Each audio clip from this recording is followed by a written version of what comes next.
Almost అందరు తమ్నెయిల్ చూసే వచ్చారు కదా వీడియోలకి. ఈరోజు టాపిక్ వచ్చేసి చాలామందికి మూమెంట్ ఇస్తూ హెడ్ కొట్టరాదు కదా, వాళ్ళకి ఇది మూమెంట్తో ఆడే వాళ్ళకైతే అస్సలు కాదు. ఇప్పుడైతే వీడియోలోకి అయితే వెళ్ళిపోయాం. ఇందులో నా హ్యాండ్ క్యామ్ వీడియో ఉంటుంది, అందులో మాత్రం హెడ్ ఎలా కొడుతున్నామని చూడకూరి, ఓన్లీ ఫింగర్ మూమెంట్ ఒక్కడే చూడరు, ఓకేనా. సెన్సిటివిటీ అయితే ఫస్ట్ 0 పెట్టుకోండి. సెన్సిటివిటీ కొద్దిగా ఇంక్రీజ్ చేసి చూడరు. మీ గేమ్ ప్లే మీద ఏమన్నా ఇట్లా చేంజ్ వస్తుందంటేనే చూడరు. మీరు ఒకవేళ మూమెంట్ ప్లేయర్ అనుకోండి 200 పెట్టండి. ఒకవేళ మీరు యాక్రెన్స్ ప్లేయర్ అయితే కన్ఫామ్గా 100 మాత్రం పెట్టారు. 100 కంటే తక్కువ పెడితే మీకు స్క్రీన్ రొటేట్ కాదు, మీకు హెడ్ కూడా పడేది, ఓకేనా.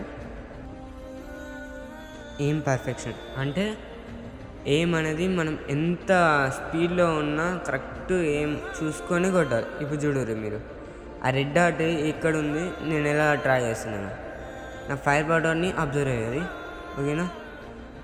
రైట్ సైడ్కి కొంచెం పైకంటే అయిపోద్ది మూమెంట్. ఇది మన వీడియోలో మెయిన్ టాపిక్. మూమెంట్ స్పీడ్ అంటే మీ వాళ్ళ నుంచి తిరుగుడే అనుకుంటారు అందరు, అట్లా కాదు. మూమెంట్ ఎట్లా పిచ్చిలు ఇవ్వాలి, అట్లా మూమెంట్ ఇస్తే.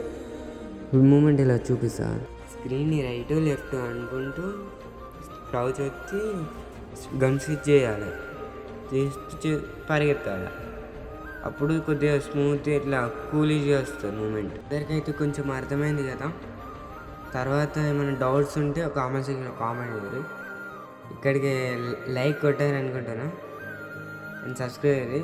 అండ్ లాస్ట్లో నా గేమ్ ప్లే హ్యాండ్ క్యామ్ ఉంటా అన్నా కదా, అది చూసి ఎలా వచ్చింది చూడండి. ఫస్ట్ టైం మా ఫ్రెండ్ చాలా కష్టపడ్డారు.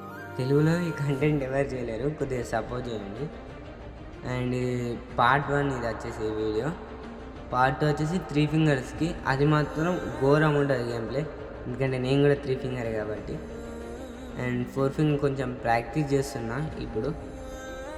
నెక్స్ట్ 2 వీక్స్లో మీకు మొత్తం దాని గురించి అంతా సెట్టింగ్స్ అని చెప్పేస్తా. అండ్ నా గేమ్ ప్లే ఎంజాయ్ చేయరు. అండ్ పోతూ లైక్, షేర్, సబ్స్క్రైబ్.